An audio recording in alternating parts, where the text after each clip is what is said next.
And this is like shockwaves in the real world, right? If I move an airfoil through the air faster than the speed of sound is the rate at which air communicates with itself.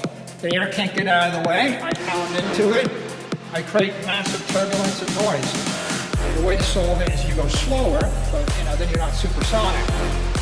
Charlie Munger wasn't an advocate of Apple computers, right? How about Amazon? Right? How about Microsoft, right?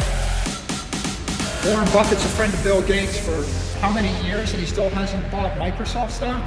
And Microsoft is an idea that was, fairly well understood 40 years ago, 30 years ago.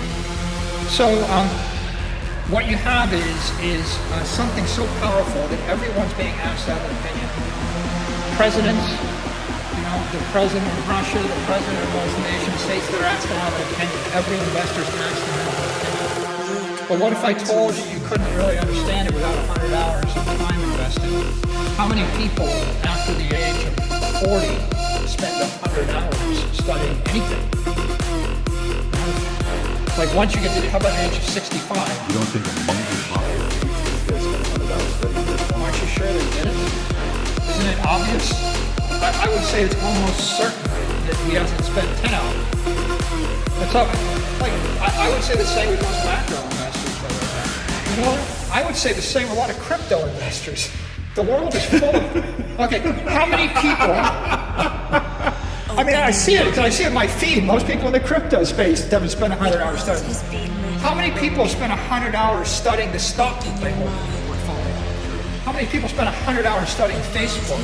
Yeah, but based on what you're saying, you don't need to study Bitcoin. Just trust you and buy Bitcoin. No, he's not saying that. No, I'm not saying that. I'm saying that I spent 1,000 hours before what I'm saying is, you're basically saying, look, I've done the research. You don't need to do it yourself. Just buy Bitcoin and hold it for 100 years. Have a great day. Bye. Basically what you're saying. I'm actually saying that people should do the research until they get the conviction necessary to make their decision. Okay. Like at the end of the day, this is property.